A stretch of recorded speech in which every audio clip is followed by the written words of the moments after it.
An off-duty police officer makes a horrifying discovery. Okay, is there any serious bleeding? Yes, she's in the face. She's shot in the face. He's screaming, uncontrollable. They go inside. They see blood on the inside of the door. There's blood on the knob, and there's even blood on the wall. It's an unthinkable tragedy, made all the worse by the young couple's undying love for each other. From the very first time Deon laid eyes on her, he was pretty much in love with her. It would always be, I love you, I love you, I love you. But the mystery of what happened on this catastrophic day will be no small task to unravel, ultimately leaving many to wonder, was it a terrible accident, suicide, or murder? It was a dangerous situation, and nobody even knew about it. There was obsession, lies being told, and lovers on the side. She was like, I'll get you your money later, and he refused to take that as an answer. She was in so deep, she didn't know how to get out of it. She was dealing with something that she didn't know how to get away from.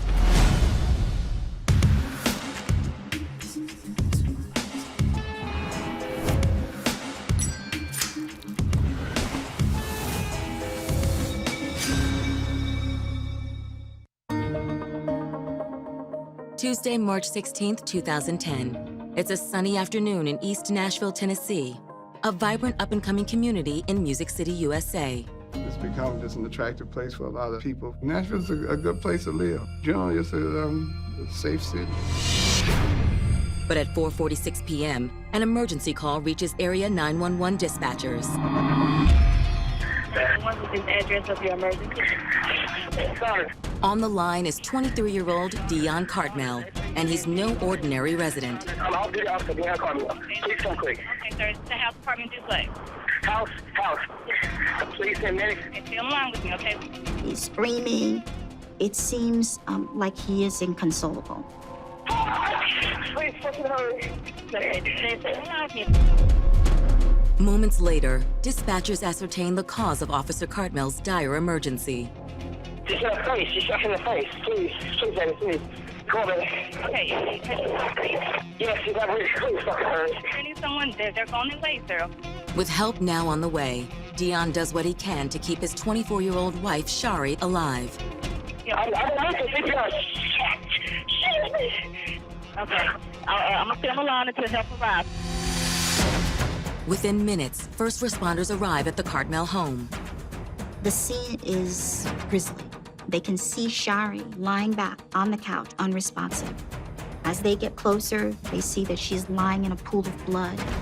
She had a gunshot wound to the face. She's not breathing. There is only a very faint heartbeat. We gotta get her out of here. Let's go back out front. When the ambulance get there, they transport her to the hospital. Shari's condition is dire, but did she truly attempt to take her own life? The answer to that question will not only haunt her doting husband, but her friends, family, and the entire East Nashville community. I couldn't believe it. It was shocking. What has happened to her is just almost unreal to me. It still lingers in my mind. Why?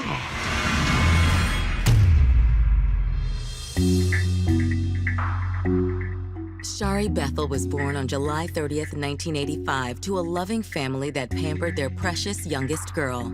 Couldn't wait to take that baby home and show her off. I got on a Greyhound bus and rode from Fort Worth, Texas to Paducah, Kentucky to show this baby. She was just special. She just had this little sweetness about her. She had this real high-pitched voice. And she was always smiling and happy. In the fall of 1999, Shari's family moved to Nashville, Tennessee. There, Shari blossomed. Shari was the popular girl. Everybody knew her. She was just this big joy to be around. Everybody loved Shari. She was hilarious. She was funny. She was outgoing. She was one of a kind. She was just that spark, you know. She had that sparkle about her. In high school, Shari was a full-blown knockout, turning heads everywhere she went. All the guys wanted her because she was absolutely stunning. I mean, she was a beautiful girl. She was a beautiful girl. She had a bubbly personality. She was real petite body-wise, and she had these nice legs, but then she had this chest. So, of course, she was gonna get guys' attention first. But there was one unassuming young man at Hunters Lane High School who was especially smitten with Shari. from the very first time Deon laid eyes on her, he was pretty much in love with her. He was initially attracted to her, then as time went on, he began to fall in love with the other parts of her. She was a good person, she was a serious thinker, and he liked that part of her. To Shari, though, Deon was just another hopeless admirer. She called him Freckle Face. That's how she referred to him. He still had that little boy face, a little boy figure. He'd flirt with her, he'd try to hang out places that she went, just try to make himself be known. And she just was not interested in it. After high school, the two former classmates went their separate ways. Deon goes off to the military in the Marine Corps, and Shari goes to college. So they lose contact with each other. Deon was serving overseas in Iraq while Shari was attending Bethel University back in Nashville. For Deon and Shari, it seemed their futures were headed in different directions until one fateful day in 2006. Hi, can I help you? It's me, Deon. Shari was working at the jewelry store, and he had come in on Christmas break from the Marines. He's like, hey, Shari, reintroducing himself, and she was really in shock at how he changed. Deon Cartmel? Yes, what's going on, girl? Hi, how are you? I'm great, how are you? Deon blossomed when he went off to the Marines. He came back completely changed physically. He had buffed up. He's pumped up. He's no longer that skinny guy. He is handsome at this point. He's filled out. Wow. So, do you live in Nashville now? No, I'm actually in North Carolina. I'm stationed at the Marine base there. I can't get over how much you've changed. She's really checking him out, and that's not something that she's done in the past. He realizes for the first time, I've got her attention, and I'm gonna keep it. So they exchange numbers. They start a long-distance relationship. Oh, God, he wooed Shari like every girl wants to be wooed, even if they don't say it, they want it. He actually went so far as to just giving her cash. He'd send her money just to go shopping, just random things like that. He's lavishing her with flowers. He's taking her to expensive restaurants. He's buying her gifts.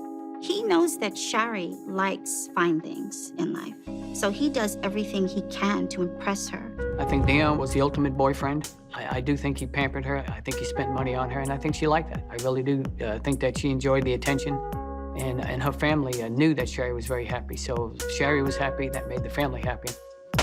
As a Marine, Deon had a passionate interest in guns, a passion he enjoyed sharing with Shari every chance he got. He felt like he wanted to teach her how to shoot. Shari developed an interest in knowing more about how to shoot the weapon, so he was always teaching her how to shoot and how to aim. Would occasionally take her to the gun range where they would fire the weapons. With Deon still stationed in North Carolina and Shari continuing to call Nashville home, the distance between the couple only strengthened their affection for one another. She loved Deon. Deon walked on water in Shari's eyes, and it was almost annoying. They would always be, I love you, I love you, I love you, I love you, I love you. They would go back and forth, up and down the interstate. If he didn't come here, she'd go there. It was like fire between them, very passionate. But maybe no gift made a bigger impression on Shari and her family than the one Deon gave her on Valentine's Day in 2007. The doorbell rings, and there's this man with a crate looking for Shari Bethel. I said, what is going on? Shari, come here. Shari comes out of her bed. They see this huge box, and inside is a beautiful, beautiful puppy. I remember getting the phone call from Shari screaming ecstatically. She was so happy. Oh my God, he bought me a puppy, he bought me a puppy. I wouldn't say 2 months after that is when he brought her a ring and they got engaged. After suffering a serious knee injury in 2008, Deon was honorably discharged from the Marines. He immediately joined Shari in Nashville, where the two married and began a picture-perfect life together. Shari landed a good job at an area hospital as a registrar, so she talked to a lot of incoming patients, helped them with their paperwork, and made appointments. She was very successful, and she was very friendly with all the people there. Deon was just as successful. He enrolled in the police academy, graduated, and was assigned to the Nashville Police Department. He was ecstatic. He was very excited, and we were all very proud of him. My grandmother went to his graduation ceremony. We all were very happy for Deon. They were, talking about maybe children, having kids. They purchased a house, what every young couple strives to do. They had the fairy tale relationship. But this fairy tale would not have a happy ending. As Shari is rushed to the hospital with a seemingly self-inflicted gunshot wound to the face, investigators begin surveying the scene at the Cartmel home.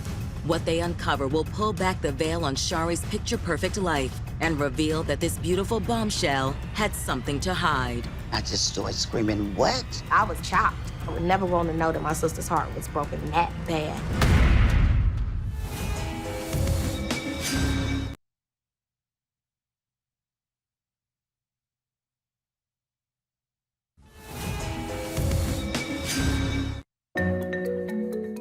After nearly 3 years of marriage, it seemed nothing could stop Nashville residents Deon and Shari Cartmel. Deon was a well-respected Nashville police officer and a former Marine. Shari was a popular employee at a local hospital. They're headed in the right direction, no question about it. Everything was going well for them. Then, on the afternoon of March 16, 2010, everything changes in the blink of an eye. Deon contacts 911. My wife has shot herself. He's screaming, uncontrollable. During the 911 call, he was panicking.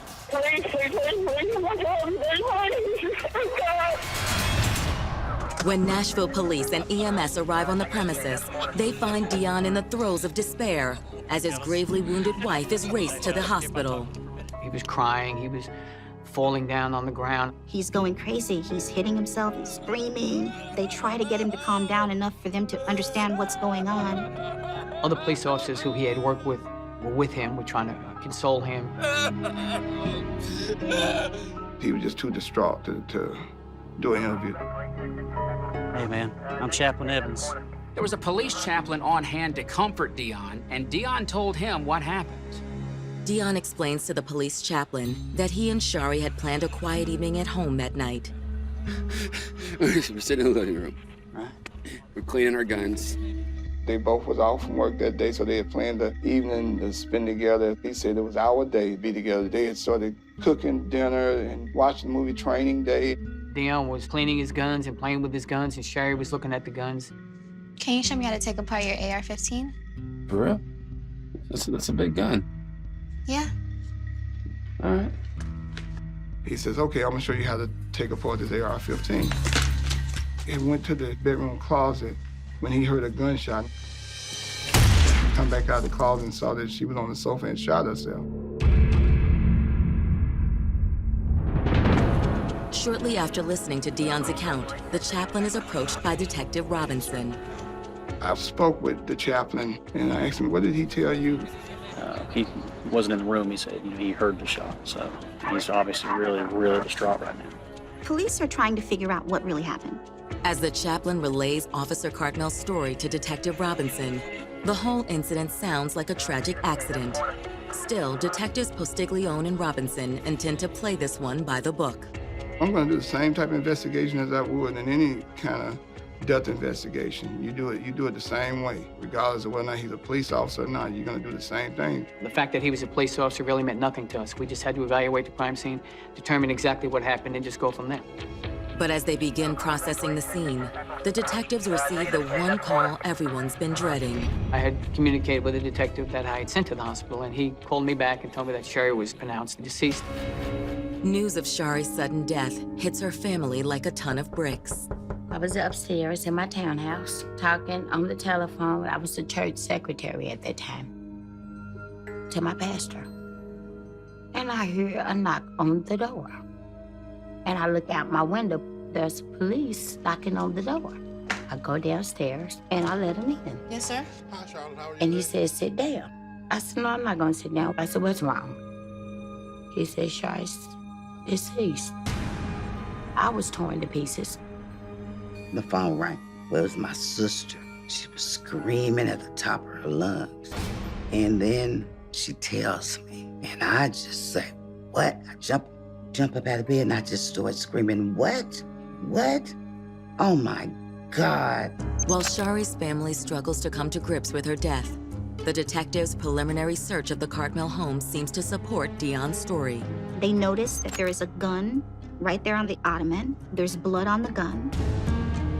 We make our way to the kitchen and the oven's on. When you open the oven, there was some chicken breasts in the oven that looked like someone had stuck in there and they hadn't finished cooking. When police search the rest of the house, though, they make a curious discovery. In his third bedroom, he had made it into like a makeshift gun range where he had brought in some tires and some phone books. He was actually using the bedroom to fire guns. And For the average citizen, a situation like the one in the Cartmel home might be cause for alarm. But for a revered cop and gun enthusiast like Deon, it isn't so strange. There was nothing that I knew that was really creepy about him. A lot of officers that worked with him said, hey, he was a normal guy, was real likable. This is a household where guns are normal. I think if you go around and talk to a lot of officers, you'll find that they buy and purchase a lot of weapons. While officers continue to probe every corner of the house, Detectives Postiglione and Robinson examine Deon. He had blood all on there was blood on his face, blood on his hands. I saw blood on his pants, and he had a white T-shirt or what appeared to me to be blood spattered on his shirt. He said that he offered CPR to her, so it's plausible that the blood could have been transferred that way. The blood transfer could have come with his interaction. Anytime you touch somebody who's got blood on them, obviously you may get some blood on you. Yeah, I know it's hard, but we gotta do a GSR test. Just proceed. Get it over with, man. GSR test, basically, if a person fires a gun, there are these invisible gases that gets on your hands. So that's what the testing is for, is to see all those traces of gases on your hands so we can say he did fire a weapon or he didn't fire a weapon. He's a cop. He knows the procedure. He knows they're going to ask him tough questions. He is cooperating with them. It seems like he's really trying to tell them what happened, and they're trying to figure out what happened too. He gives them his clothes. He knows that they have to go through his cell phone. He gives that up. He lets them test his hands for gun residue. So it seems like he's cooperating as much as he can. We had no reason to think anything else happened other than a self-inflicted gunshot wound. As police continue processing the scene, Shari Cartmel's accidental shooting death is the lead story on the news that night. But as momentum for this case builds, information will soon come to light that suggests there's much more to this story than meets the eye. You could look in Shari's eyes. The brightness was gone. That flame was gone.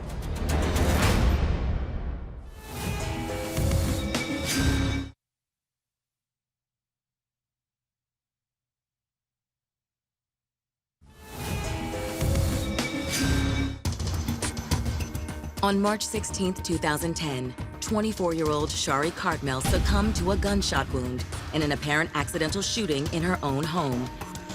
The following day, Nashville police sit down with Shari's grieving husband and fellow Metro officer Deon Cartmel for an official statement.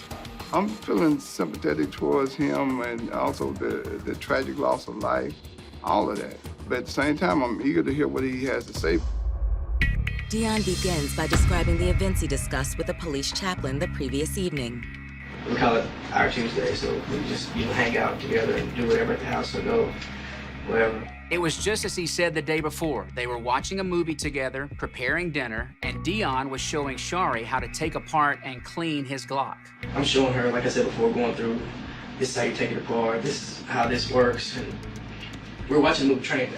She goes into the kitchen and check on the food. I'm gonna go put the chicken in the oven. Right, perfect. And that's when he reloaded the weapon. He sets it on the ottoman. She comes back in, sit on the sofa next to his left. All right, so what's next? I'll reach for the AR. I was like, I'm gonna show you how this one works. As Deon grabs his AR-15, he hears the Glock go off with a shattering bang. I reach for that. When I grab it, I hear a bang. I can feel the force like on my face.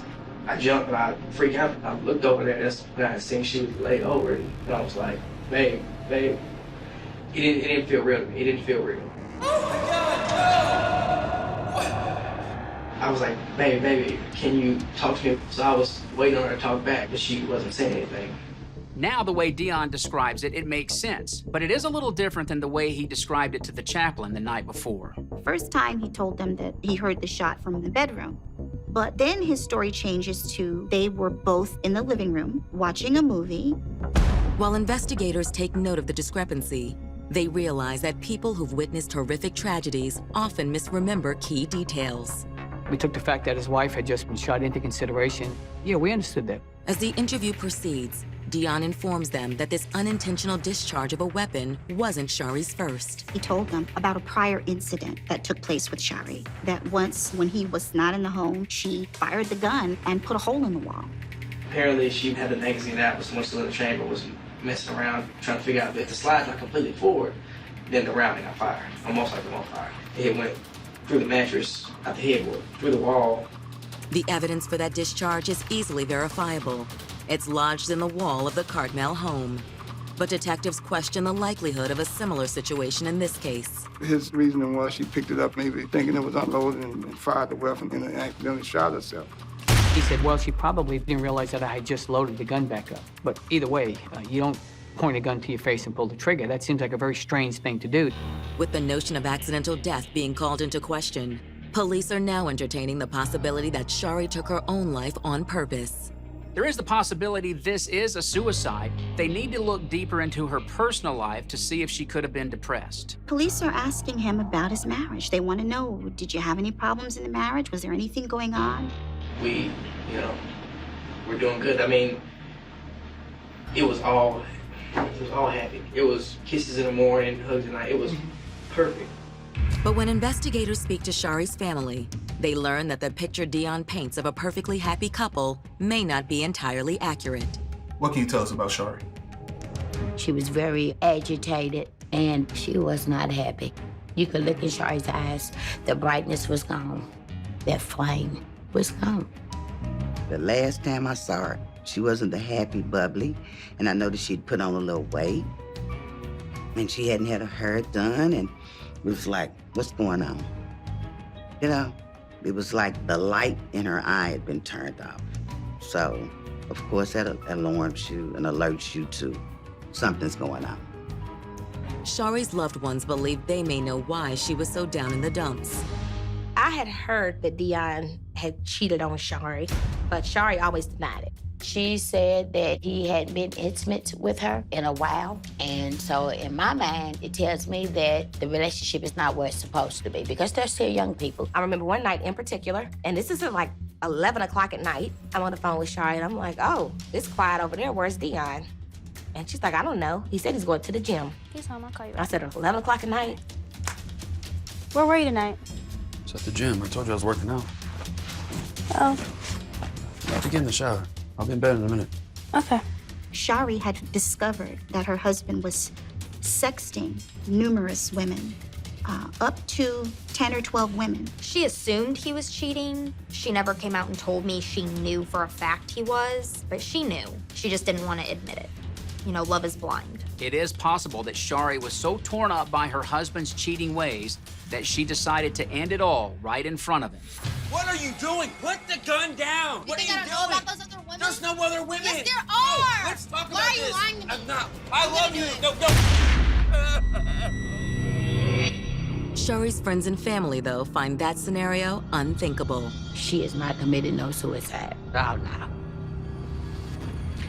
I hate to say it. Shari would not have stuck no gun near her face. She's not depressed like that. She has not shot herself in the face like, boom. No. She was not suicidal. She made too many plans. She had too much going on. While detectives still aren't certain what happened, Deon's alleged affairs do raise some eyebrows. Deon is supposed to be a respectable man. I mean, this is how he carries himself. The respectable family man. And to find out from the family that he's been sexting other women, up to 12 women, it's sort of alarming to them. But what's most alarming is what investigators learn next. Because sometimes when you start turning over rocks, you have no idea what you'll find underneath. Still to this day, it makes my chest hurt to even think about it.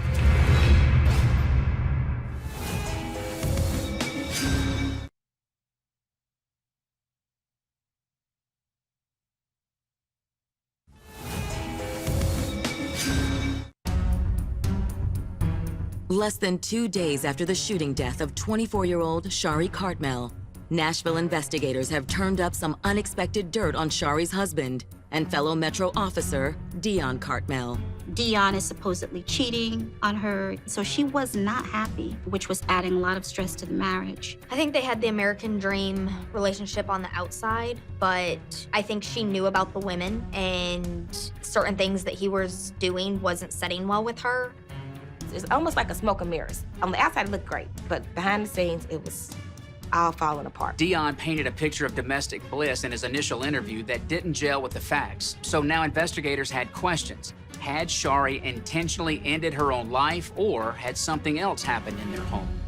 When the medical examiner's report comes back, in addition to the results of Shari's GSR test, it only further muddies the water. Suicide is most likely not the case because there is no gunshot residue on Shari's hands. That came back negative. She had a wound, entered her cheek, and went up to the backside of her brain. It went straight of an angle shot, which could indicate she was turning her head this way when she was shot. It was difficult to replicate. So is it even possible to shoot yourself like that? It's difficult, but it's possible. The medical examiner rules her death inconclusive. He needs more information to have an exact finding. An inconclusive medical report means investigators must search beyond the possibility of a self-inflicted wound. In order to say, okay, she turned the gun on herself and she somehow turned the angle and pulled the trigger, it was just so incredibly bizarre for her to do in the first place. Much more likely that it was somebody shooting her versus her doing it to herself. But if that theory makes Deon their #1 suspect, his gunshot residue test is equally confounding. The GSR test done on his hands came back from the state lab, and the findings were inconclusive. The inconclusive GSR test means Deon is presumed innocent until the evidence suggests otherwise. It also means it's time for investigators to start looking at other possible suspects. They started looking into these girls that he was allegedly messing around with on the side. From what I understand, Deon was cheating on Shari with several women. And one of the major ways that Deon was cheating on Shari was when he would pull women over. He would get their identification. He was texting a lot of different girls. He would meet them on traffic stops. He would exchange numbers with them. He would text them back and forth. You know why I pulled you over? Why? You looking really nice driving this car. Thank you. Is it possible one of these women fell hard for the handsome, hard-bodied Officer Cartmel and decided she'd do anything to have him all to herself? This is not exactly a far-fetched idea. It happens all the time. Someone has many lovers, and the lovers are jealous of the wife's life with that man. They want that house. They want to be with that man, and they're willing to kill for it. So the question is, was one of these women eager to get rid of Shari? You look at some of those scenarios, the possibility that something else may have occurred versus what he's telling us. If he didn't commit the murder, is it possible a third person may have come in and done this, and he's somehow, for some reason, covering for that person? But getting each of Deon's alleged mistresses to go on the record about their affair is no easy task, especially when at least one of these women is already married. We had one girl that actually had some sort of an affair with him, but it was difficult to really nail down because there were some people who, maybe if they were involved with him, they were not willing to acknowledge that when we were conducting the investigations. Over the next few weeks, detectives questioned several of Deon's alleged lovers, including one of the women he met on the job, Denise Harris. What can you tell us about your connection to Deon and Shari? I really care about Deon, but I wouldn't hurt his wife. I was at work on March 16th. Call my supervisor. They got nowhere with Denise or any of these other women. Investigators may have hit a dead end with Deon's mistresses, but shining a light on every corner of the Cartmels' personal lives turns up yet another unsettling discovery. We collected a lot of stuff out of the house, and a lot of it was bills. A lot of them was her bills that someone wouldn't even open. They were in financial trouble, Deon and Shari was. Shari liked the finer things, so she enjoyed going out and spending money. It's a situation many young couples encounter. But in this case, could the stress of financial woes have caused a volatile side of Deon to emerge? I would say it caused an issue after they bought their house. It caused a lot of arguments where she was spending her money, how she was spending her money, where it was going to. I heard a conversation she had with him, and she's like, no, this is money that my mom gave me to go get my hair done. And I'm like, why do you have to lie to him about how you spend your money? It's what you work for every day, not just to pay bills. You gotta enjoy it too. In fact, Shari's friend, Stephanie Lindblom, tells police about one such incident she witnessed 5 days before Shari's death. What can you tell us about Shari at the workplace? He had come into the ER about a week before in a rage. Well, she hadn't paid her mortgage last month, and so when that happened, her husband stormed in a huge rage, and he started beating on tables and yelling at her and cursing. I mean, he was hands slapping on the desk, cussing at her, saying, "You're gonna get me this GD money. I'm tired of playing your effing games." You could just see how angry he was. And he refused to leave.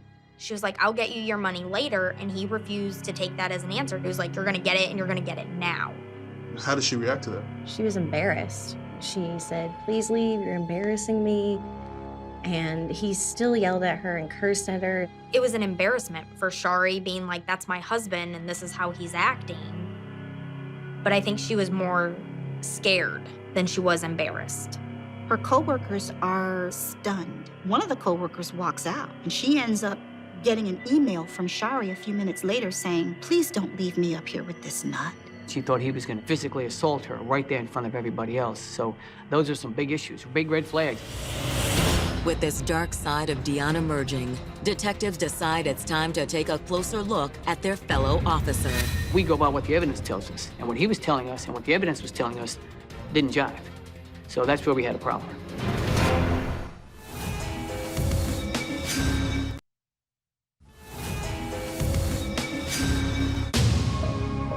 For nearly 2 months, police in Nashville, Tennessee have been investigating the troubling shooting death of fellow officer Deon Cartmel's wife, Shari. And as interviews with Shari's friends and family continue, investigators begin to wonder if Deon's marital transgressions extended beyond adultery. There was a lot of financial problems in the marriage. He just become so angry that he just didn't care. Some of her friends suspected some issues between the two of them, that perhaps he was being violent towards her. He started to ridicule her weight. He started to say that she was gaining weight. He was calling her vulgar names, cursing at her. Even friends and family members heard him referring to her as the B word many times. People found his demeanor with her very, very disturbing. He was possessive. I would say he was very jealous of Shari. She was a very beautiful young girl. And I think any time she may have been shown attention by somebody, he would perceive that as a threat to him. He would go there and actually confront these people and accuse them of different things. And that would humiliate Shari. If he would call and she wouldn't answer her phone, he was thinking that she was out doing stuff that she wasn't supposed to be doing, maybe cheating on him and all of that. So there was some early indicators there that possibly that, hey, wait a minute here. Things ain't as like, you initially thought they were gonna be. Shari really wasn't doing the things he was accusing her of, but it's all about control with him. He didn't necessarily want Shari anymore, but he didn't want anyone else to have her, which is, the whole thing was kind of bizarre, but this is how he was living his life. In my mind, Shari was displaying symptoms of somebody who was dealing with domestic violence. She was definitely shying away from the family, and that was abnormal. I mean, we lived next door to each other, and went from seeing each other all the time to, "Oh, I can't come over right now." I just wanted my sister to be away from him. I think it became intolerable for Shari at some point, and she began to hate her life. I think that really began to happen with her because of Deon's personality. I mean, eventually, things begin to crack. But as authorities delve deeper, they also learn something else. It seems Deon's story about Shari's first accidental shooting in their house was pure fiction. I said, "Shari, who shot a hole in the wall?" She said, "I didn't." I said, "Come here, Mom, I'm gonna show you something else." What? He got angry. Oh, let me show you this one too. We go in the bedroom. It's a hole in the mattress. So I look, I said, "That's where your head would be. Who did that?" She looks at me and just smiles. I said, "Shari, did he do that at your head?" She wouldn't answer me. But in my heart, I knew he did it.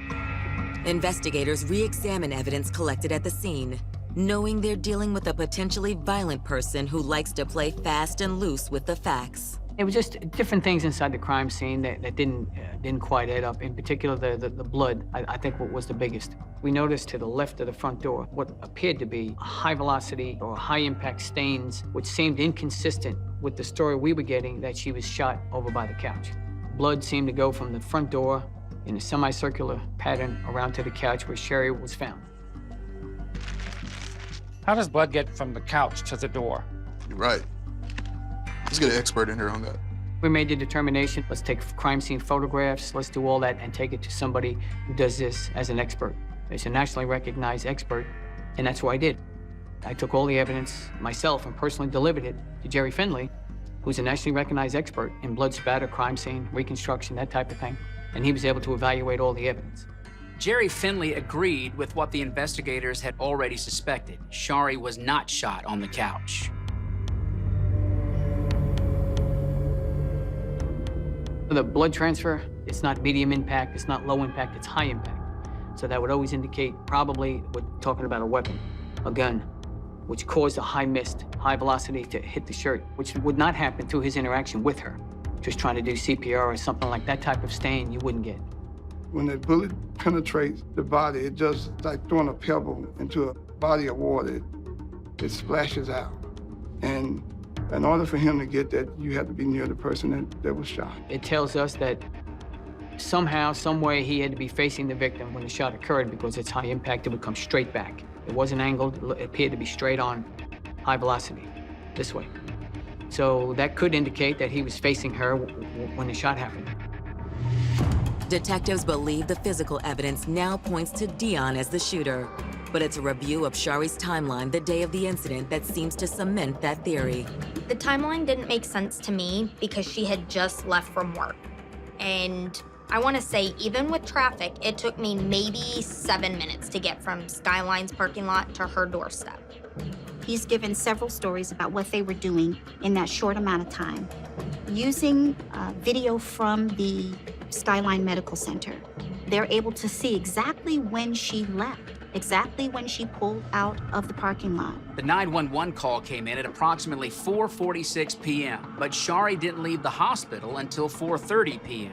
It didn't make sense that she had time to get from Skyline parking lot, home, cook chicken, mess around with the gun, and then the 911 call come in. There just wasn't enough time. We know how long it takes to get from the hospital to the house. And then a short time she was in the house, he's calling 911. So a lot of things he says occurred was physically impossible to have occurred. In addition to the questionable timeline of Deon's version of events, there was another statement he made that Shari's friends simply knew couldn't be true. The cooking is a joke in itself. That girl never cooked, ever. We ate out all the time. She never cooked. So when he said Shari was cooking chicken, when we initially met with the police, we was like, I told them, are you serious? Check her fingernails. Shari ain't touch no raw meat because Shari don't care for raw meat. Shari couldn't stand the texture of it, and she would not touch it. Nashville police present their case to the district attorney. And on May 28, 2010, a grand jury hands down an indictment for first-degree murder against Deon Cartmel. Shortly thereafter, police move in to arrest their fellow officer. I had his cell phone number, and I was communicating with him back and forth about, we're gonna come arrest you. We'd like you to give yourself up. We don't want to create a potential barricaded subject or a situation like that. And when he came out the front door, he was actually laughing. And he came out, and my guys went up, they handcuffed him, and they took him into custody. As lawyers on both sides prepare for trial, folks in East Nashville can't help but wonder if the law will be applied more leniently to this young man who was sworn to enforce it. My biggest concern was that Deon was going to get away with this because Deon was a police officer.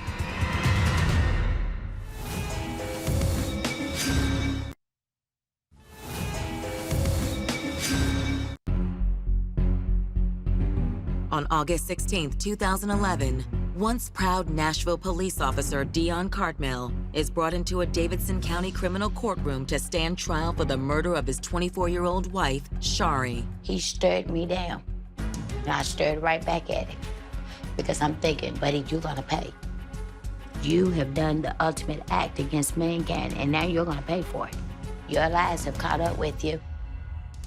State attorneys take the floor first and presented the jury a case of anger turned into murderous rage. We believe Shari was getting ready to go back to the hospital to go to a retirement celebration that one of her co-workers was having, and he didn't like that. There's no question Shari was not happy in this marriage, and though only Deon knows what happened next, Shari might well have said something to Deon that set him off. Something traumatic happened.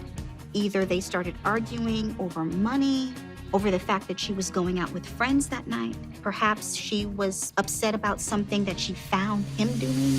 No, you're not going anywhere. We got bills to discuss. Sit your ass down. I'm sick of your crap, Deon. Get out of my way. It's Deon's possessiveness, his control, the fact that she wanted to do something and he wasn't necessarily happy with it. He was prone to emotional outbursts. I think that's what occurred. You think I'm stupid? I know you're sleeping with a coworker. You're not going anywhere. Why is it suspicious that I'm the one seeing something? I see how they look at you and how you look at them. You always text on your phone. You think I'm stupid? You know what? You're crazy, Deon. I'll show you crazy. I made a big mistake marrying your sorry ass. This particular emotional outburst, he had a gun in his hand. We believe that's when he flipped out, and that's when he shot her. Prosecutors tell jurors that afterwards, Deon tried to cover his tracks, but the forensic evidence was his undoing. She was shot at the door.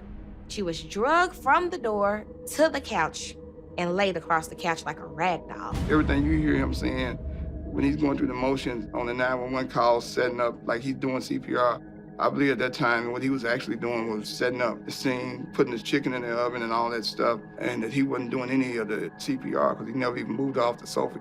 He just totally staged all of that, in my opinion.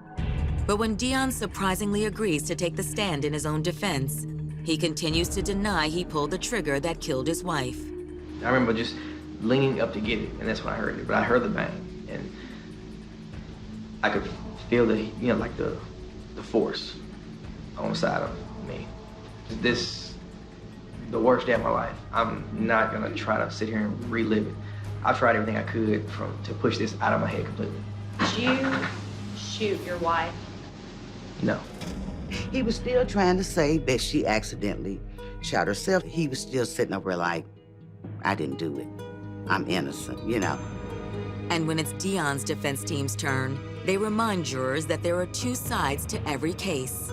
They brought in their own expert on the blood spatter to try to refute whatever the state blood spatter expert said. The defense's forensic pathologist testified that the blood found on both sides of Shari's hands did not support a defensive posture.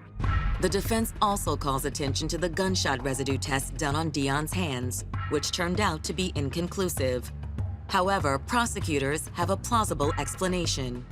A napkin had been recovered from inside the Cartmel's living room following the shooting, and an analysis conducted on that napkin 3 months after Deon's arrest had tested positive for gunshot residue. He used that napkin, put it around the gun, hoping it would shield GSR from getting on his hand, and he fired and shot her. On August 26, 2011, both sides rest, and the jury retires to deliberate Deon's fate, while Shari's family waits in agonizing anticipation. It took a lot of time, and we were very agitated. We felt like everything that was said and shown during the trial, to me, said it was first-degree murder. After 6 hours, the jury returns with a verdict. At the conclusion of the trial, he was found guilty of second-degree murder. They just couldn't show that it was premeditated. It's not quite the verdict prosecutors were hoping for.